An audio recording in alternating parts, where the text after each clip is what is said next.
flowers, cards, and the purses next. Nah, bitch can't get a dollar.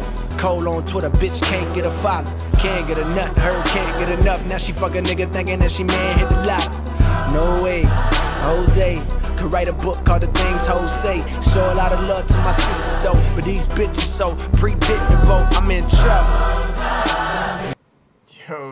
Yo, what is up, everybody? Welcome to the Payoff Pitch presented by Fantasy Phenom.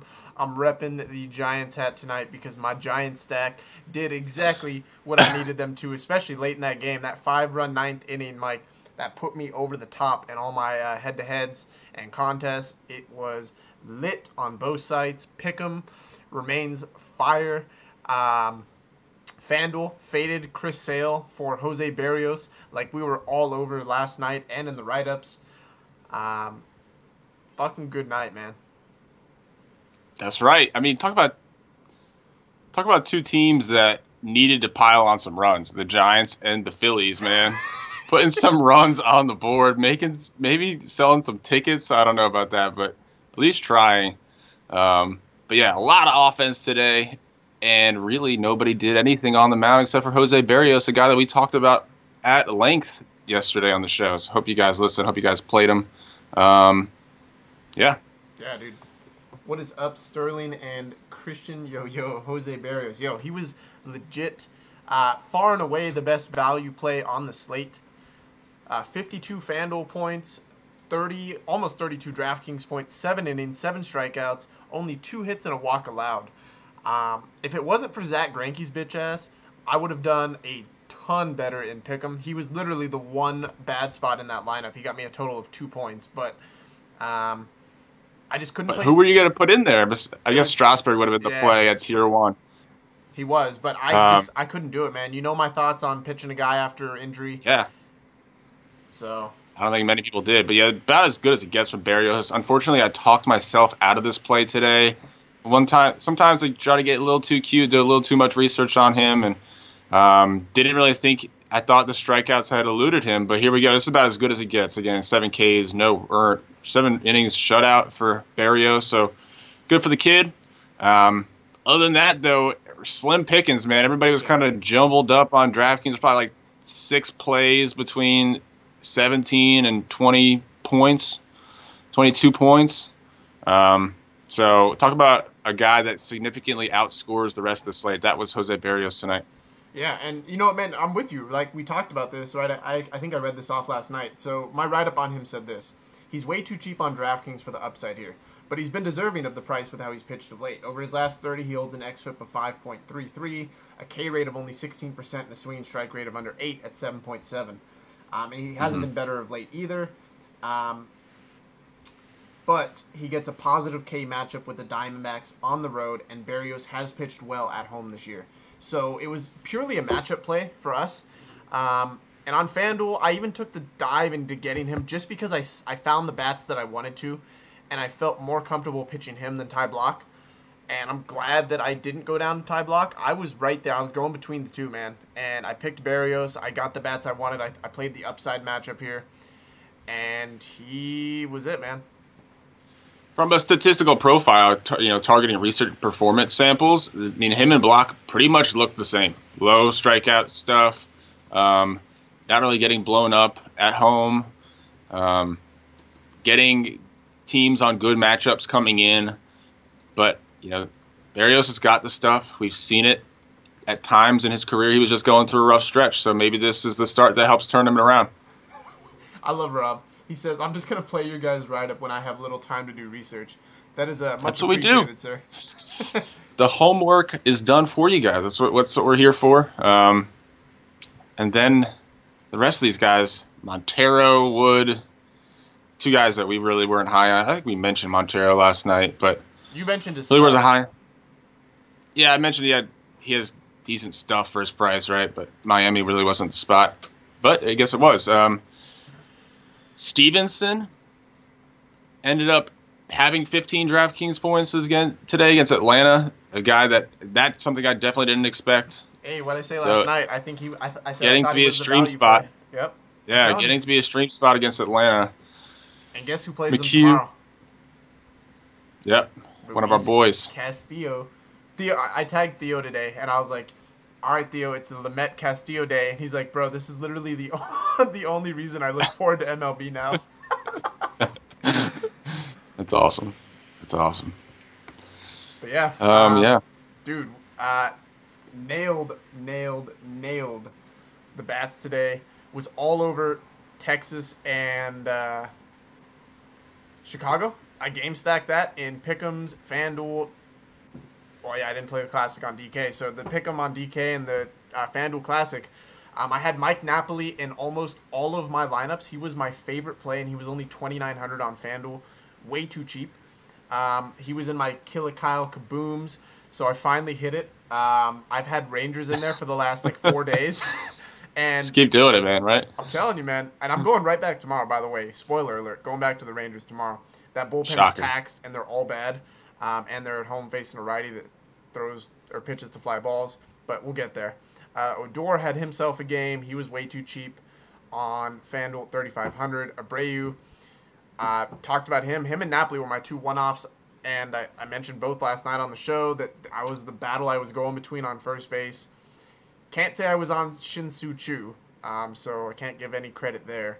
And then Luis Valbuena, also a guy that came out of nowhere today. Yeah, I was high on a Texas stack as well. However, when I put in my filters, these three guys were one of the three of the guys that didn't show up. Especially Rugi against a lefty is just something I don't ever really do. So, not saying this is definitely he was definitely not a guy that made my player pool at all. One thing I will say is that if you read the write-up I did on Gausman, I did mention his Achilles heel being power lefties, and that pretty much is what Luis Valbuena is. Yep. And that's how he got. Well. That's how he got beat today, is with the long ball. So I was, I guess, somewhat correct in the research I did with him. And Abreu stays hot. That's all you really say. Put him in Texas. He's gonna do good things. He's a better road hitter, and it's one of the best parks in the league to hit. Exactly. All right. Well, on to tomorrow. How many games is each site? Did they? Okay, I just want to. 12-game main, starting at 1 Eastern for DraftKings. And on FanDuel, it is a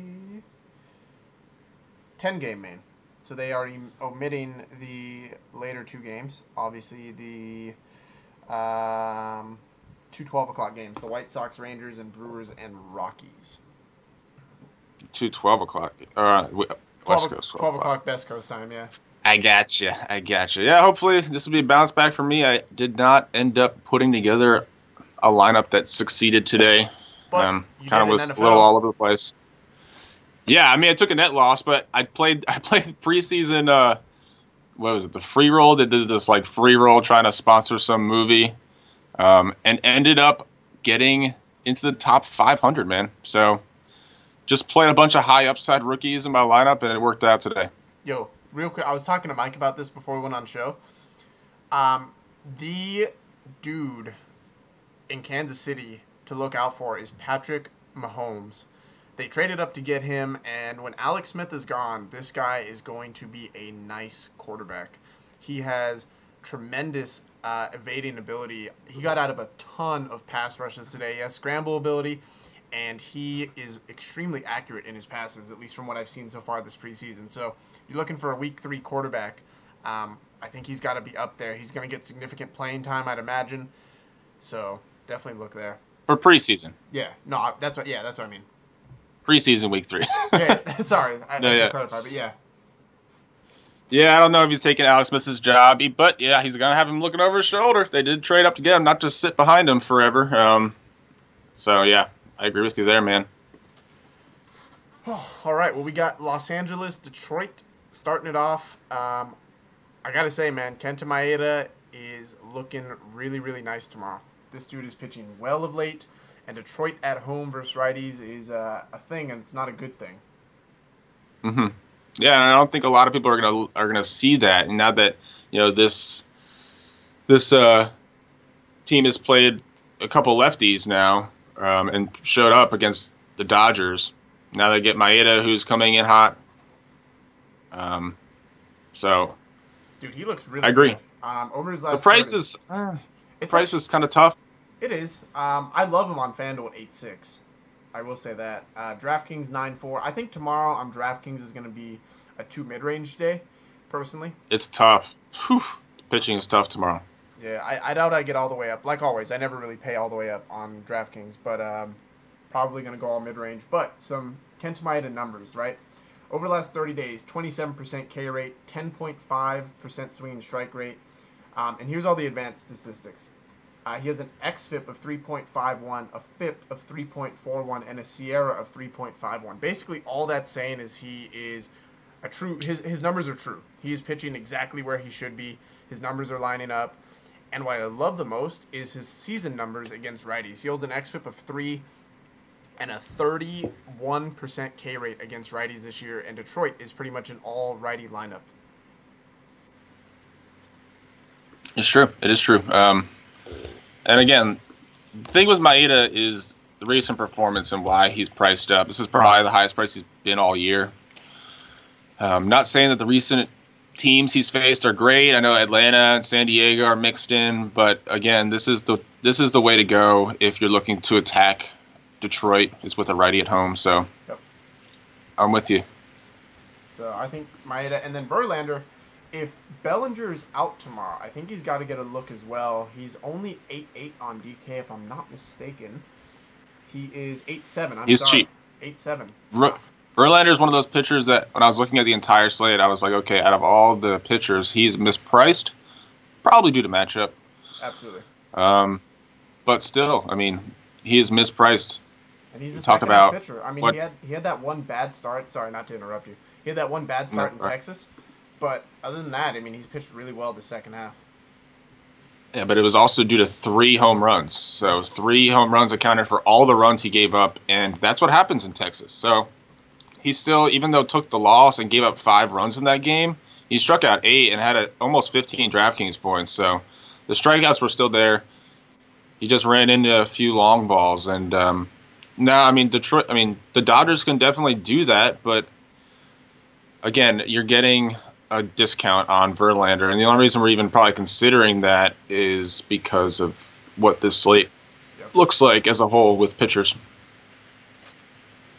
Christian, I should be worried about Verlander being traded. I think he eventually will be, but I doubt that it's tomorrow. If it is, I would hope that we find out before the game starts and not mid-game. That would really suck, but I don't think that should be a reason to get you off of the play completely. I mean, Verlander's a guy who takes the ball, he does his warm-ups, takes the mound. I feel like he could be playing for the Monstars. You know, nothing really phases him at this point. Yep. So, we got Miami, New York. Jacob deGrom, he's at home. We know what he does there. He gets Miami. Their highest power numbers are away versus righties, but deGrom is not your average righty, and his home numbers are legit. The only problem I have is the price, man. And he's expensive on both sites. And you know my theory on that. I think tomorrow especially, I think you'll see lower ownership for deGrom because of how the pay-up options have looked the past couple slates. Mm-hmm. His one start was very successful against Miami this season. It was a while back. He struck out 13 Marlins in that start. If he does that again today, I think that is kind of what you're looking for. This isn't one of those slates where there's a ton of aces on it. So we could be looking at, if one of the aces goes off, significantly outscoring the rest of the slate, because there really isn't much to choose from. And so for that reason, I think you get some consideration. But again, for me to pay up to 13, 14K, it has to be the right spot, Yep. The matchup has to tell me he's worth the price, or the slate as a whole has to tell me he's worth the price. And I don't think I'm seeing that. If anything, it's the latter argument, but I don't know that I'm seeing that today. And then I think so I mentioned this as a potential risky play. I doubt I pay down at pitching tomorrow. I really don't like the pay down options, so I'm looking all mid-range. But Adam Conley, I mean, the Mets at home versus lefties have been bad. They're striking out 26% of the time. They're home run or nothing. We mentioned their ISO 207, but their WOBA is 269. Those two numbers being that close together is not a good thing. They're literally home run or nothing. Like their entire WOBA being anywhat high is all from their home runs is what that tells me. And they're striking out a ton. So Conley, not a huge fly ball pitcher. He's moderate fly balls. And we mentioned that he has K ability. It's just a matter of if he's consistent and he's accurate with his pitches. So there is a K matchup to be had here. It's just a matter of if Conley can exploit it. And so if you're looking for a pay down option, I think I'd go there, but probably don't get there myself. Well, that's the thing is there is not much pay down option. So I think he kind of by default makes that high upside cheap play because we've seen the upside from him. And I agree, this is a positive matchup. I mean, the Mets have just gotten rid of two lefties in Granderson and Bruce and replaced them with Dominic Smith and Brandon Nemo. So it's not like they replaced him with two righties. So I'm not saying that those two guys will definitely be in the lineup, but we have seen Dominic Smith start versus lefties recently. So I agree. I think there will be some lefties in this lineup, and that will definitely benefit Conley, who's a extreme horizontal break in his slider or whatever you want to call it, curveball. Yeah, the breaking pitch. So that has to be tough for a lefty. So I agree. I think this is an interesting spot for Conley for paying down. Seattle and Tampa, Blake Snell, Yvonne Gallardo. Gallardo's not been good of late all season. What a surprise. And then Blake Snell, he's been so up and down. I mean, he shuts down lefties. He's been consistent doing that all year. He still hasn't given up a home run to a lefty on the year. But righties have been an Achilles heel, and unfortunately, most MLB lineups have more righties than lefties, hence the numbers not being so fantastic. I could see a Seattle righty stack here. Absolutely against Snell. I doubt I get to Gallardo, but there is a matchup to be had there. Tampa Bay is still atrocious. But they're low price, so maybe they get some ownership with DeGrom. I don't know. I don't know if people have jumped off the Tampa Bay extreme low price train yet. Yeah, again, if you're paying down, I mean, there's really nothing to be excited about. You talk about Conley, you talk about Gallardo. Gross, right? It's just not exciting stuff. And so this entire low price range is just really bad. And that's what I'm saying. Even the mid-range is not really that great either. So this entire pitching slate as a whole is pretty bad. You just kind of have to decide, if it's that bad to the point where you definitely think one of these studs can go out there and really shine comparatively to the rest. Yeah. Or if you just want to pay up for bats and try and get a reasonable performance from your pitchers. I think you know what my strategy is. Yep, I think I do. And it pays off more times than not, guys. It really does. It makes for an easier lineup build. Yep. So I don't hate it at all. I'm all about, at this point in the season, streaming pitchers versus bad teams and hoping for a decent performance and paying up for the bats versus bad pitchers. So I'm just all exploiting matchups right now. New York and Boston. Chris Sale, rubber game. Yeah, he did okay. I mean, he definitely didn't have a Chris Sale-esque game. The winning lineup on FanDuel had Chris Sale in the lineup because so much value went off today. But the cash lines would have been amazingly high if Chris Sale balled out. So thank God he didn't, because Jose Berrios allowed obviously a lot of us to separate that had him. Sonny Gray, Rick Porcello, thoughts here. I think Sonny Gray, he's pitched really, really well. But Boston really has only done well at home versus righties in terms of numbers over the last month. Average 298, 214 ISO, 371 WOBA. All their other splits, their ISO is 120 or lower. So, tough matchup for Gray, but great pitcher. Yeah, I don't know that it's the matchup I want to pay up for Gray. I think I would rather pay up for DeGrom, even though there is a pretty big price discrepancy. I think it's $2K, $3K maybe. But yeah, not in Boston, I don't think. Yeah, not in Boston. Not really the matchup I want to go. It's hard to kind of put a complete game 3 times to the order in Boston, especially with how heated this rivalry is at the moment. And yeah, the Yankees, it's a struggle to kind of find the hot bats. You got Sanchez, you got Didi. Headley hits for average, but that's not really going to get you much in DFS. We get the occasional Aaron Judge home run, but there's not really a lot of hot bats to string together. I think it's more of a one-off situation against Rick Porcello for me than a full stack. Yeah, I'm with you. I'm with you there for sure. I probably end up fading this entire game. I don't know. I just don't trust the Yankees enough, and definitely not pitching great in this matchup, like you said. Cincinnati, Atlanta. Mentioned the streaming. Luis Castillo pitching great this year, and at this point, matchup is not an issue for me. I mean, he's faced just about every tough team there is. So he's been through the gauntlet, and he has proven that he is still worthy. Yes. And he gets an Atlanta team that's not exactly hot, and their biggest strikeout clip is at home versus righties, 23%. So a team that doesn't strike out much, but in this spot they do. So I like the play here. I don't buy that they're heating back up based off today's game. And so I'm definitely looking at Luis Castillo as that mid-range option tomorrow. And he stays in the mid-range option. Him and Dinelson Lamet, their prices just don't change. And I don't know why, but I'm going to keep exploiting it. It's the slate dependency because the way that they are, when they come in, it's usually on these slates where there's not much to pay up for. So I think 8,400 is pretty reasonable for him. He hasn't really shown the elite upside,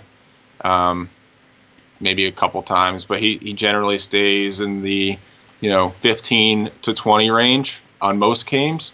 But obviously has shown ability to get 25 plus in many starts. Just not the majority. I think again this is definitely a spot where I'm looking at Castillo. I might even break my rule about this ballpark to play him, man. I'm breaking the rule. Highly considering it. It's not your rule to break. It's my rule to break. Well, I'm breaking your fucking rule. You're gonna come. I don't usually. Again, this is looking like a state. I usually play on Sundays. It just depends on what happens in the morning. But if I do, I might have to just say, let's just run it. I feel it. What do you feel about Chris Tillman and Parker Bridwell? Parker obviously goes back to Baltimore. They gave him up for peanuts and open peanuts at that. Not even like the shell and all. Like the ones you find at Texas. The ones unsalted, dry roasted. Bullshit. Yeah. And they're like the ones on Texas Roadhouse that everyone's like stepped on, that they sweep up at the end of the night. Like that's what they gave up for Parker Bridwell. So some motivation here, obviously. He pitched well versus him last time. Are you buying it? Do you play against him?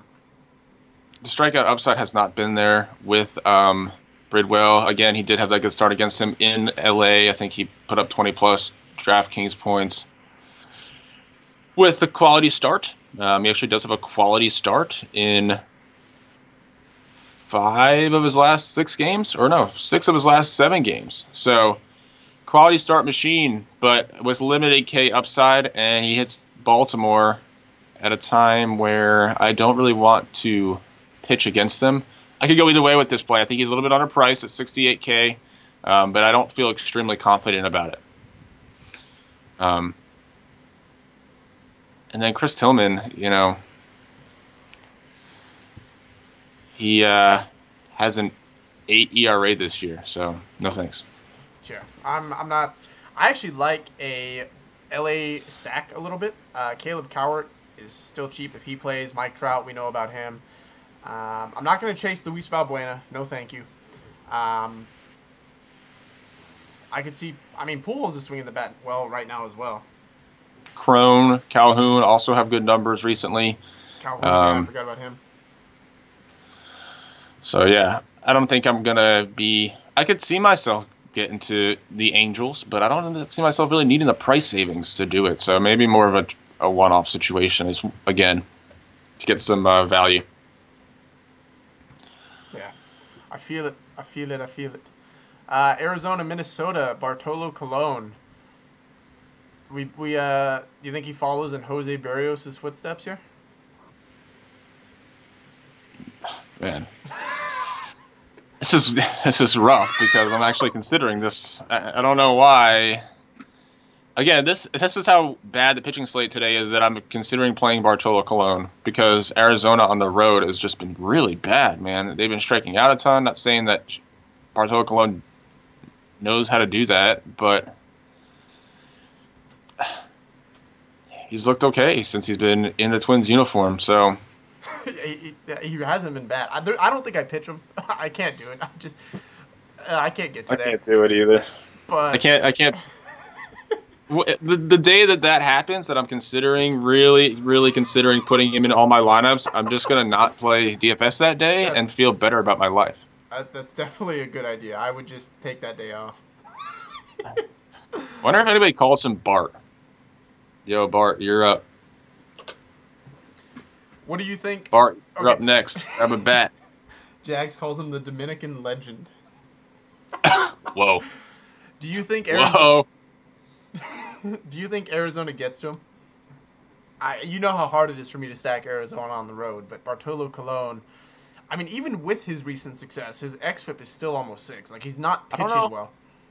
I don't know that anybody can get to El Leyendo Dominicano. It's just not possible. I feel it. You have no idea what I just said. You don't know if anybody can get to L something. I don't. Anyway, I think definitely can happen. I look to the lefties, man. I think that's what I was looking at today against Barrios. If I was going to go there, I look to the lefties. They've been hot of late. I feel it. I'm with you there. Not pitching T.J. McFarland. I thought originally I saw Anthony Bonda on the slate, and I actually thought that could have been a paydown option on a thin paydown option slate. With Minnesota versus lefties, not their brightest spot. But McFarland, not so much. No K upside with him, so I'm going to skip that one. McFarland has thrown his high in pitches thrown this year between all levels is 58. Yeah, so he's probably it's going to be a bullpen game then. They wanted Shipley to come up from AAA to make the start, but I guess he didn't fall into his rotation. So I think they might split the start. Okay. Because he did get called up anyway. Yeah. So I could see them splitting the start. Take that Giants trash off. Yo, the Giants stack won me money. I got to represent. Ryder Jones was minimum salary on DraftKings with the garbage time. Pablo Sandoval was minimum salary on FanDuel with 20 FanDuel points. Lit. Mm-hmm. Dude, and Ty Kelly for the Phillies literally only comes in to pinch hit ever. I think he has 14 hits and 14 RBIs this season. Fucking hey, the great thing about that's what you wanted of your pinch hitter, getting an RBI every time he comes up to bat. You can't complain. Or every time he gets a hit, he gets an RBI. It's like a secret weapon. Oakland and Houston. Houston remains disappointing. I finally got off of them today, and I'm glad I did. They still can go fuck themselves. Not going back there tomorrow against even against Jarrell Cotton. They're gonna have to prove to me that they are back for me to stack them. I just can't do it right now. I'm not saying Cotton's gonna have a good game. It's just gonna be a fade on both sides. And then Peacock is interesting with the Oakland free swinging athletics. He's fared well against Oakland in the 2 starts this year, but then again, he's been striking everybody. Is he going to get to 5 innings where he can even get the win? The guy, there's the difference between stuff and command of your stuff. You know, it's not like he's walking a ton of people. Actually, yeah, he is walking a ton of people. His pitch count gets up there, man. So he can't pitch late in the games. We're talking about another guy that strikeout, walk pretty much is the only 2 outcomes for him. Yeah. So he doesn't give up home runs, though. That is the nice thing about a team that hits a ton of home runs. Although I do believe Oakland got to Peacock last time, didn't they? I believe they hit a couple home runs off him. They so he pitched against them in back-to-back starts while I was doing the research, and I was looking. He struck out 8 in both of those starts. I don't think that they really got to him. They might have hit a couple of home runs off him, but I don't think they really put up a crooked number on him. Let me just make sure, because I'm actually really interested in Peacock tomorrow. It seems like one of those slates that I could deal with the high upside with limited length, because I don't see many pitchers really going 25 plus, similar to what happened today. No, he hasn't in the 2 starts versus Oakland. He hadn't given up a home run, combined for 10 2/3, 2 earned runs, and 15 strikeouts. So yeah, he pitched pretty well. I'm looking at Peacock for sure. What's his price? He is. Portola would rather be eating than pitching. And a good sign with Peacock is since he's 9.2 and 8.4. I mean, that's doable. There are a lot of mid-range options. Sorry, go ahead. 3 in his last 6 starts, he's 1-2, 1-2, 1-1 are his walk total. So we haven't really seen that 4-5-6 walk game in a while. So maybe he's finding some control. I mean, maybe. What's his so? Well, let me see what his. I want to see right here. So over the last 7, his walk percentage only 4.6. Last 14, 4, and last 36. So you could be onto something. So maybe he's figuring something out. Struck out 9 Diamondbacks out of 22 batters faced in his last start. It's a pretty solid ratio. Yeah, well, all the Houston pitchers struck out Diamondbacks. but that's almost like a 45% clip there. Yeah. Cleveland, Kansas City, Danny Salazar, Jason Hamill.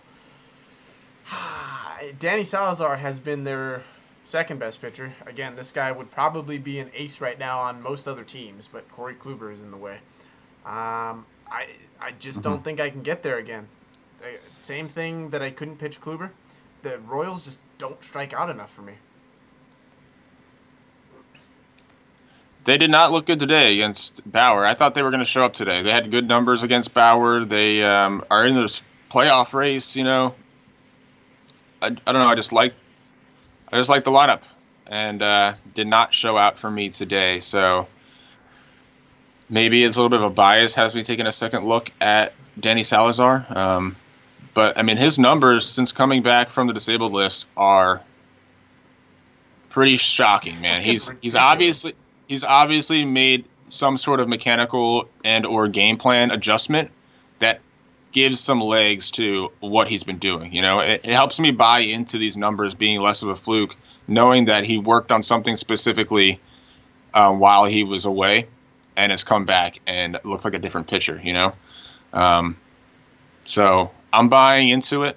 Again, you definitely are correct on the fact that the Royals don't strike out a ton. I will dig in a little bit more on if this is a positive K matchup based on, what his out pitches are for the subscribers tomorrow.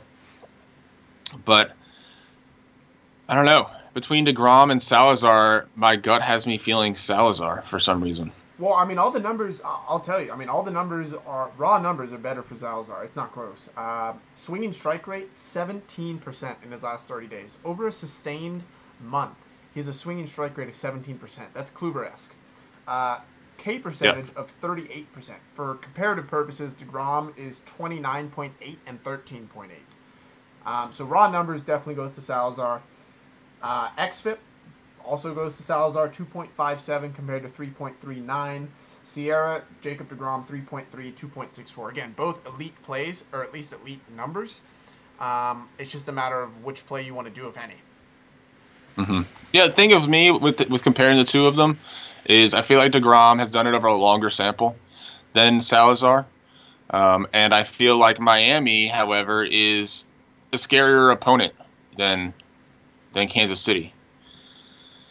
But it's the toss-up, man, and I agree. I feel like when you look into it and you keep trying to figure it out, I think the answer is probably neither. I'm not paying up for pitching. The answer is probably neither. Yep. Kush is loving Salazar. He's not scared of Kansas. I don't know, man. Kansas City, they are a scrappy fucking team. I'm scared of Kansas in general. Tornadoes, cornfields, stuff kind of freaks me out, but yeah, I agree with you, man. They got shut out today by Trevor Bauer, so The thing, Kansas City is the team you don't want to face in the playoffs, especially in a series. They just do not die, ever. Ninth inning, 2 outs, they don't care. They're fighting, man. That's why I kind of liked them. But again, I don't know that I want to pay up for Salazar. I like the Peacock play. I like the Castillo play. I don't know that I'm really 100% behind the Maeda call, but I see it. But I like that area of price range, you know. Yep. Last game on the FanDuel slate is Toronto, Chicago, Kyle Hendricks, and Marco Estrada. I'm not buying the Marco Estrada positive regression. I still think the Cubs get to him tomorrow.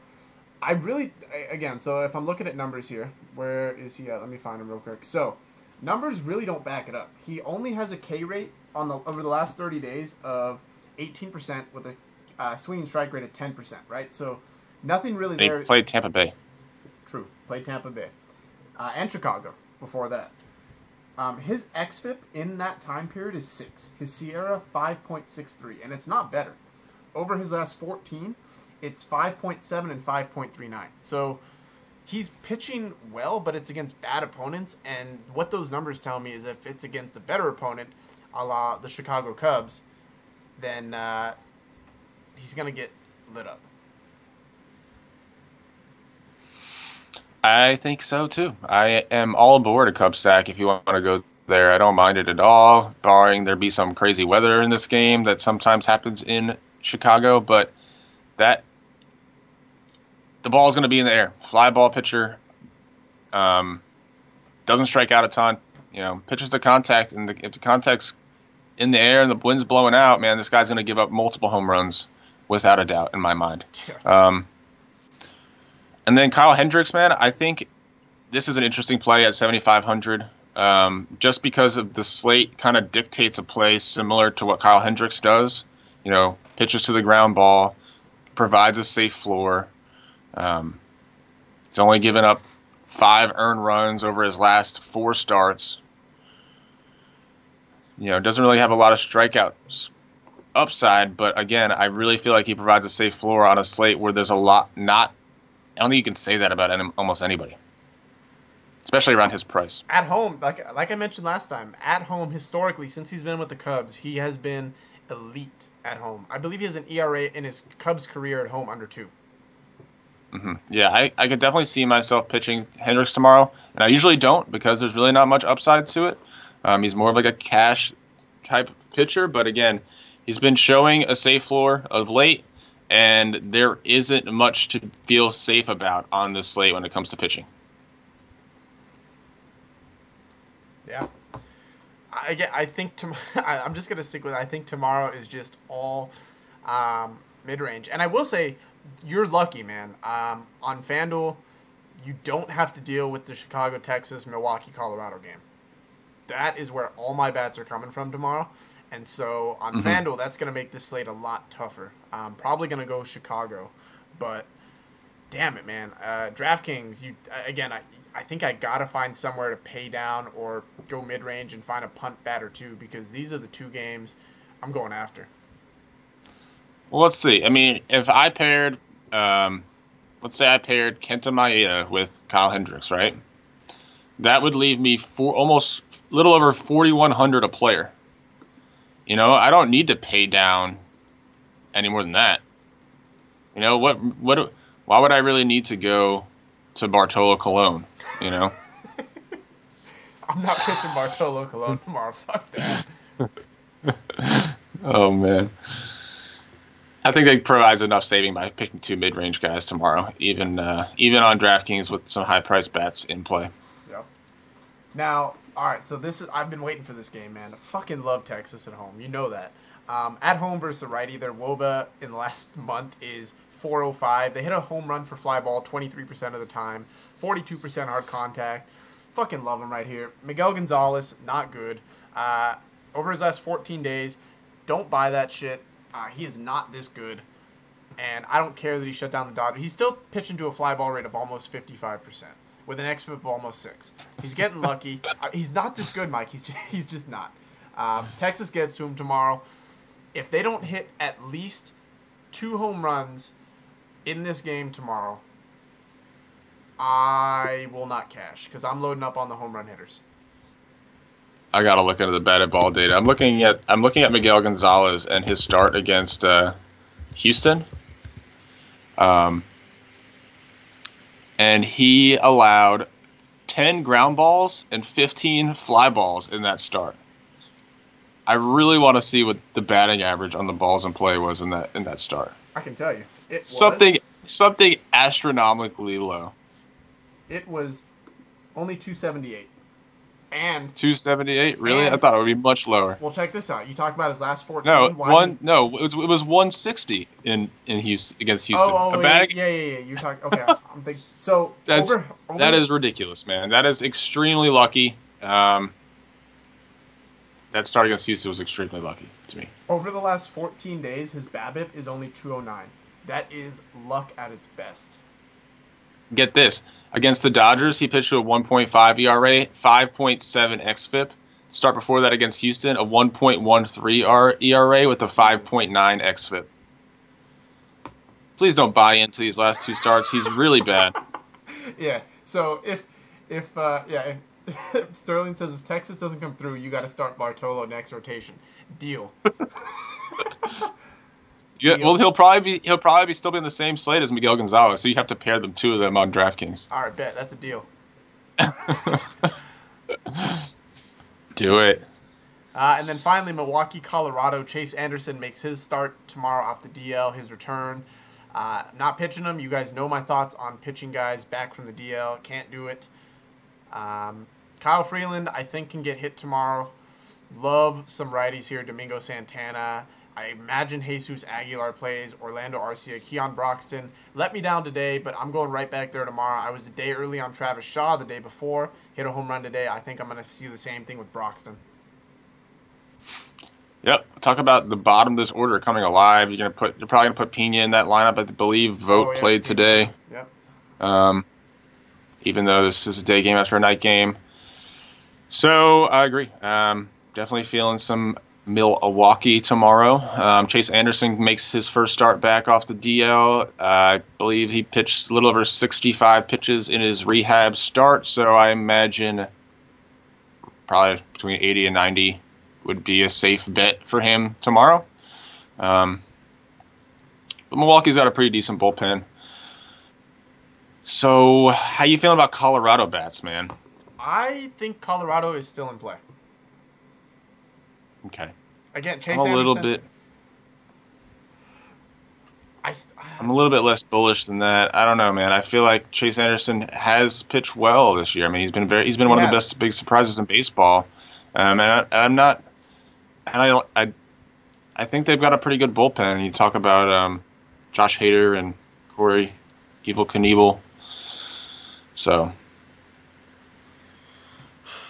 Evil Knievel.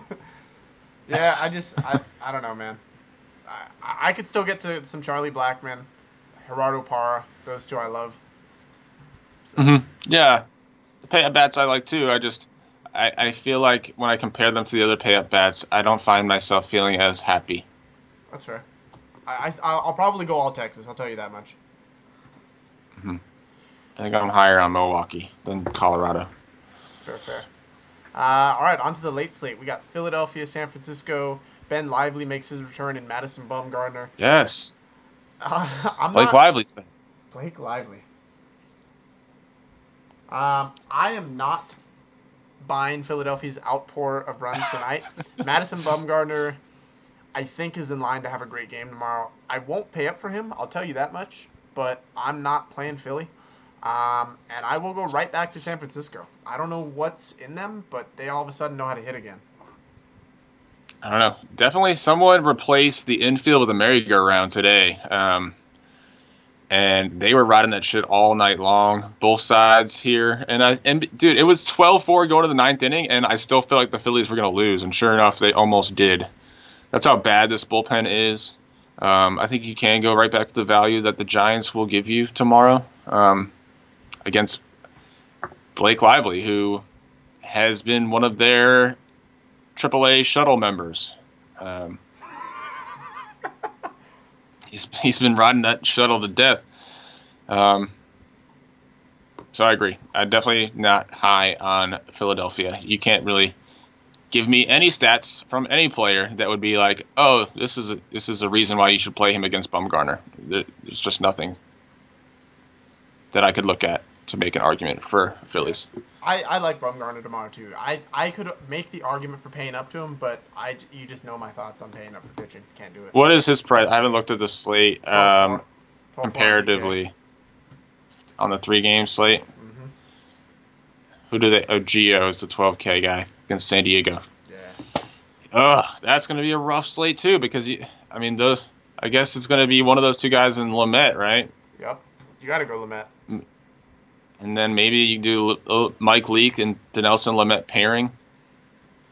Fuck, if you want to fade Gio and I know, but if you're not paying up for Bumgarner or Gio, where are you gonna go? I mean, Giants are still cheap. Yeah, that's true. That's true. Maybe just stack the Giants and pay up for both Bumgarner and Gio. Yeah. Well, I can't. You know, I'm playing to Nelson Lamet. Get the fuck out of here. I was gonna say Nelson Met, man. Nelson Met. Now he has earned the duh and la. Maybe he's the Nelson Met. I don't know if he's earned the love Met yet. Fuck out of here. I love Dinelson Lamet tomorrow. Washington is not the same right now they haven't been since Bryce went down. We talked about that since Chris Stratton went out and struck them out 10 times. Washington, the most runs they've put up is 5. They are or 7. Sorry, they are just not the same team without Bryce. They've lost a step. Dinelson Lamet is on a fucking tear. He's one of I'm gonna continue to pitch him, and this isn't even bias. I just love what he's done. Like, he has tooled his game so well. Learned that slider, and it has become an amazing slider. It is. It's very good. Very good. I agree with you on Washington, man. I mean, we saw Travis Wood today. No one would have really expected that. They really helped me buy into this slump that the Nats are in, especially being out that they're on a road trip, really. They're definitely going to look to their workhorse today to pull them out of it with Gio. But Dinelson Lamet has pitched well. I mean, I do question the quality of opponents. Philly, at Cincy, at Pitt, versus Pitt, at San Francisco. 5 pretty smooth starts as far as opponents. Not saying, again, that Washington is this formidable opponent right now, but we know what they can do if they turned it on. So if it was on the big slate, if he was on the big slate, I don't know that I'd be rushing to pitch Lamet. But on this 3-game slate, I'm with you, man. He's looked too good to fade. He is. I'm going to say Dinelson Lamet most points per price tomorrow, or per dollar. On this 3-game slate or overall? On this 3-game slate. I'm not bold enough to say I overall, agree with you. But I agree with you there, but not overall. And then, lastly, we got the Sunday night game, St. Louis and Pittsburgh. I think St. Louis gets the Nova tomorrow, man. I really do. They stay hot. Nova has not been good, man. He's not. He has not been good in the second half. His price continues to fall. I believe he does have a good start against St. Louis. I remember he pitched in St. Louis one time and had it's like pitching a no-hitter for a little while. Anyway, that was a while ago. I think he came out strong, and he has slowly gone downhill. So I agree. I think a Cardinal stack is in order if you have the bats. Yeah. I'm sorry, have the money to pay for the bats. Yeah. So, all right. Well, that is where we are at. Of course, I will have a morning write-up for all the bats I'm looking at. No lock show, obviously. I'm back doing some construction tomorrow morning. Almost finished with this house, so we are getting there.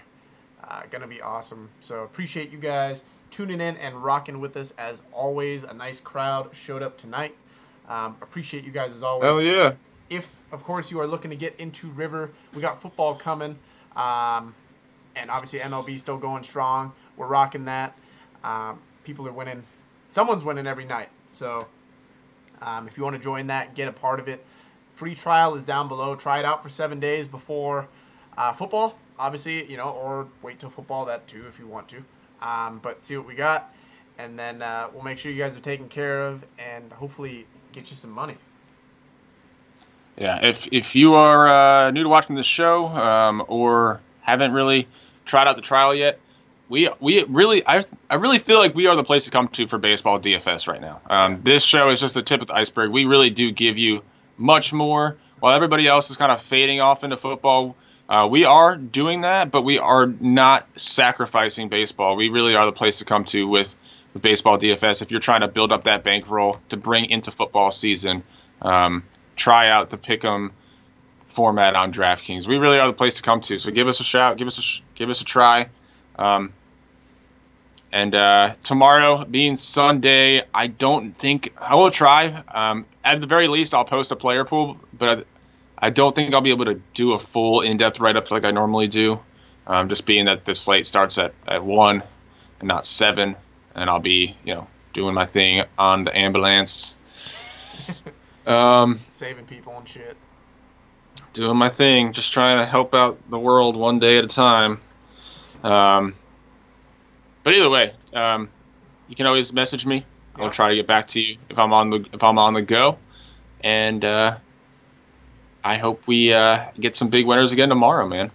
Yes, sir. So look forward to seeing those cash in lines. We will talk to you guys in River.